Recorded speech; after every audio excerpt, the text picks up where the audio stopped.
ก็คุณใส่เกือบนี่มากี่ปีเลยครับโอ้ประมาณ30 ปีเลยครับอุ้ยแม่งน้องกูขี่บานมาไอ้เพื่อนมึงเปลี่ยนเกือบใหม่ให้เขาเลยมึงสิได้นี่คว้าเกือบใหม่ทิ้งไงเกือบเก่าทิ้งนี่เกือบใหม่ครับเป็นรุ่นสมองแจนี่ดีครับดีเยี่ยมคุณต้องลองใส่นะครับเดี๋ยวผมไปเก็บเกือบเก่ามันก่อนนี่น้องอยากขี่ไปส่งบ้านคุณสะอาดกว่าเลยไปนี่เอาเกือบใหม่คุณกลับบ้านแล้วคุณฟ้อนตัวเก่าคุณเลยอีนี่เดี๋ยวกูจะโชว์สเต็ปเลยขอบคุณมากครับเอานี่เอายาดมครับดมให้เต็มปอดไปเลยครับโอเคบายเพื่อนจบงานแล้ววันนี้เราจะไปเปลี่ยนเกือบใหม่ให้คนไร้บ้านกันอีกแล้วนั่นไงเหยื่อของเราจะไปเปลี่ยนเกือบให้เขาเราจะเปลี่ยนให้มันแบบเป็นเกือบใหม่ๆแบบใหม่กว่าของ10 ล้านเท่าก็กำลังเล่นอยู่แม่ใช้เป็นเซเว่นอีกแล้วอ่ะเห็นน้องเขาบอกเลยเกือบอันนั้นมันจะนุ่มนิ่มแบบเดินทีก็เหยียบก้อนเมฆบนสวรรค์มันพูดอะไรของมันว่าฟังไม่รู้เรื่องเลยมันพูดภาษายุ่งใหญ่รอเหยื่อแป๊บโอ้ไอ้นั่นไงไอ้ชุดเขียวพอมันเดินออกมาเราก็จะจับมันมานั่งเก้าอี้แล้วก็เปลี่ยนเกือบมันเข้าใจเปล่าไอ้เขียวเดี๋ยวไอ้เขียวหยุดก่อนมานี่ไอ้เขียวนี่นั่งก่อนไอ้เขียวเลยนี่เดี๋ยวกูจะเปลี่ยนเกือบใหม่มึงเนี่ยมึงจะอยากเอาคู่ไหนมึงหยิบไปเลยนี่เกือบเก่ามึงเนาอยากจะขี่เอาขอบคุณครับผมเป็นมันว่ากูไรบ้านได้ไงวะไปกับฐานเราทำภารกิจเสร็จแล้วเราเปลี่ยนเกือบให้คนทั้งโลกแล้วกำลังจะไปเปลี่ยนเกือบให้คนทั้งโลกกันไปจะไปเปลี่ยนเกือบอีกตึงเห็นกูเปลี่ยนเกือบแน่เข้าใจเปล่าวันนี้กูมาเปลี่ยนเกือบอีกแล้วเด้อแล้วเราสิมาหาเหยื่อกันเหมือนเดิมแล้วก็รอดตรงสะพานลอยนี่แหละนี่เลยเหยื่อเรามานี่มึงนั่งเอาเกือบเนามึงมาด้วยอันนี้เกือบใหม่อันนี้พอดีเปล่าโอเคพอดีมึงเอาเกือบนั่นแหละเอาเกือบเนามึงกลับบ้านมึงไปมากูจะไปเปลี่ยนเกือบคนอีกแล้วเด้อเดี๋ยวเอากล่องเกือบปั๊บนี่เห็นเนาะเดี๋ยวหาเหยื่ออีกแล้วต้องหาเหยื่อซับน้อยนี่เราต้องเอาเก้าอี้ตัวสีเหลืองที่เราจับคนนั่งมาหลายร้อยคนหลายร้อยล้านคนมันว่าเรากำลังเจอเหยื่อนี่ไงคุณลุงสวัสดีครับเชิญนั่งเก้าอี้ครับเชิญนั่งกูแค่มาเก็บขยะเฉยๆมึงจับกูนั่งเก้าอี้ทำเพื่อมาลุงเลือกได้เลยอยากใส่รองเท้าอันใส่เลือกเลยนี่ผมมีอะไรอันเลยดิมี80 คู่ลุงจะเลือกกี่อันก็เอาเลยรองเท้าผมนี่ดีแบบเดินทีนี่มันเหยียบก้นไม่เลยนะครับดูนี่เอาคู่นี่แหละเอานี่นี่เอาคู่นี่ไปลุงผมไปแล้วเด้อมึงไปเลยขอบคุณมากที่มึงเปลี่ยนเกือบไปให้กูบายบายบายไปแล้วลุงยังจะใส่เกือบเก่าอีกเกือบเก่ามันเน่าเลยนะก็กูอยากใส่เกือบเก่ากูใส่มาตั้ง1,000 ปีแล้วนี่จะทิ้งไม่ได้นะถ้ากูทิ้งกูจะโดนปลาใส่หัวมึงก่อนก็เลยไม่ใช่เปลี่ยนคู่เป็นคู่เก่าแบบกูถนัดคู่เก่ากูไม่อยากใส่คู่ใหม่ไปแล้วมาเราจะมาเปลี่ยนเกิดไปคนกันอีกแล้วเขานี่เราอยู่ตรงถนนคนนั้นเยอะออกมาปฏิบัติการป่าบนเราแตกกับรองเท้าเก่าหลายคนเราไปกันนี่มาวัยรุ่นนี่มาเปลี่ยนเกือบเดี๋ยวนี้เลยเกือบมึงเน่ามันขี่แล้วเนี่ยดูดิสีมึงเน่าดูเนี่ยขี้นกยังสะอาดกว่าเลยเกือบมึงโคตรเน่ามาเปลี่ยนเกือบเนี่ยเกือบเน่ามันเนี่ยโอ้โหคือรองเท้ายังไม่มีเลยดูมันดีโคตรเน่าเลยมันทิ้งก่อนขี่มาบ้านกูยังสะอาดกว่าเลยนี่คู่ใหม่มึง นี่สุดยอดสุดยอดตบมือตบมือเอ้ยขอบคุณครับพี่นี่เอ้ยอ่ะกูแถมให้คู่หนึ่งอ่ะอีกคู่หนึ่งเอากูแถมสุดยอดครับเอ้ยขอบคุณครับพี่จะเปลี่ยนเรื่องได้ผมโอเค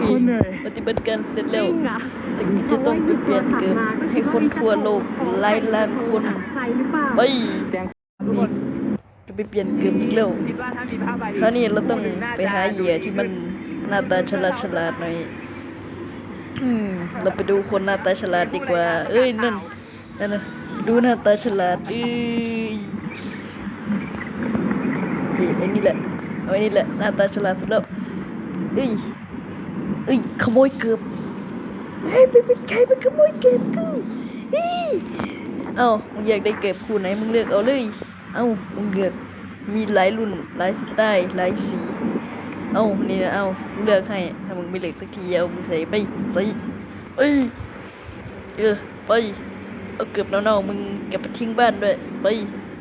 ปแล้วนะ สวัสดีนะครับ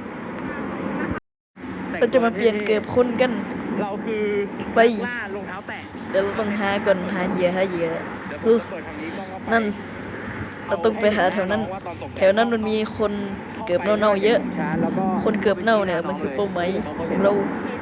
ต้องไปขโมยเก็บเน่าๆของพวกมันแล้วก็เปลี่ยนด้วยความเร็วแส ลุ้น ง น่ะว่าเป็นกูหรือเปล่าแต่ไม่ได้นะ เราต้องรีบไปเราต้องรีบไปเปลี่ยนเก็บพวกมัน เพราะว่าร้านซีบอยอยู่ตรง ถ้าเรา เอง ไม่เปลี่ยนเก็บพวกมันเก็บมันจะเน่าตลอดไปแล้วส่งกลิ่นเหม็นทั่วโลกเข้าใจเปล่าเราต้องรีบ คือ เปลี่ยน ที่ เก็บ ของเราครับห้าม เข้าใจ เด็ดขาด เราต้อง ปล่อยให้ผ่า หาน เหยื่อกันเอ้ยเป็นไกลแต่จับกูลูกทำไมมึงนั่งไอ้เกือบเหม็นไปอุ้ยไหนเอามานี่อุ้ยมีสีเหลืองใหญ่กับขี้เอ้านี่ใส่คู่นี้แหละขอบคุณครับทำไมมันเปลี่ยนไวจังวะผมมีแต่จะขอบคุณหรอกโอเคงั้นต้องไปเลย จะบอกว่าก็คือตอนที่ใส่รองเท้าอยู่ มันบอกว่าเราเปลี่ยนเกือบไปยังกระแสง นั่นแหละใช่ เพราะว่าเราเปลี่ยนเกือบเป็นแสงแล้วก็เลยเปลี่ยนเกือบไว ขอโทษด้วยนะ ตอนนี้กูไม่อยากใส่ชุดไอ้เหลืองๆนั่นมาแล้วกูอยากเปลี่ยนเกือบคนแบบธรรมดาสวัสดีครับคุณฝรั่งคุณอยากเปลี่ยนเกือบไหมครับเขาฟังภาษาอีสานไม่ออกว่ะไปพวกเราไอ้พวกนี้มันฟังเราไม่รู้เรื่องไปดีกว่า เป็นกระเป๋าใบเบลอเลยเขาจะรักพาตัวรับไข่ไหนของกินหรือเปล่าไหนดูสิเฮ้ยดูดีๆนะระวังมนุษย์มันไปอย่าเบื่อเลยข้ามาแอบดูกินอะไรนะขอดูด้วยครับ หนาวเลยจังเลย ไหนมารอกินข้าวกันดิ ข้าวมันอยู่ไหนวะโอ้อยู่นี่เองโอ้กินข้าวครับกินข้าว ครับพี่สาวเดี๋ยวผมไปตามเพื่อนมานะคะทุกคนพี่สาว เราไปดีกว่าเรากินข้าวเสร็จแล้ว ตาใจดีเอาข้าวมาให้ตาม แล้วมันมีคนใจเข้าฟรี ด้วยเออพื้นที่เลยโอ้น่ากินมากๆงำเข้าข้าวให้เรา สุดยอดไปเลยผมอยากกินแบบนี้เยอะๆเลยครับ เฮ้ยกูไปดีกว่ากิน มาก ข้าวอ ครั ยู่ บ แล้ว ขอบคุณครับเลยนะครับเอาข้าวมาเยอะๆเลยนะครับผม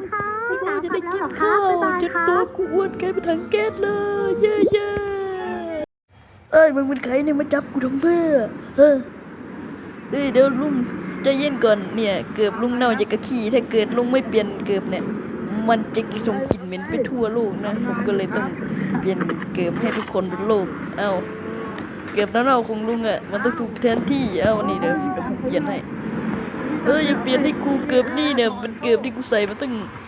หลายปีตั้งแต่กูยังไม่เกิดมันใส่มาตั้งแต่ยังไม่เกิดโอ้โหเน่าอย่างกะขี้กูปาทิ้งเลย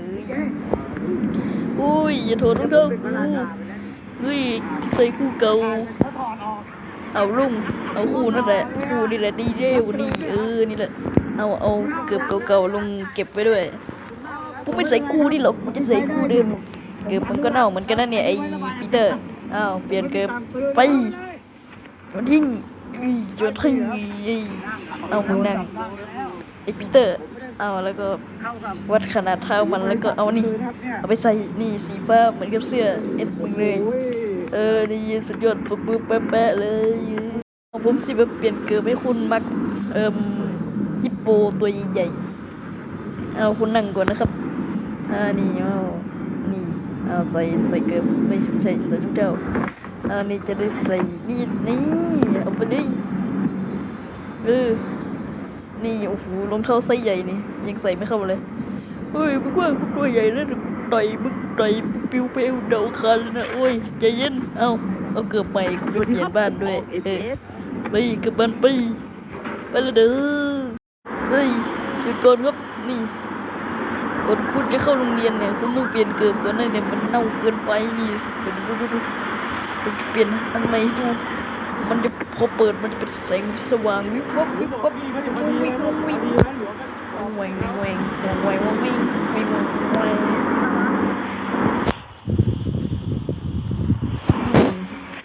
นี่กลับใหม่เป็นไงสวยเปล่าไปกูกลับบ้านแล้ว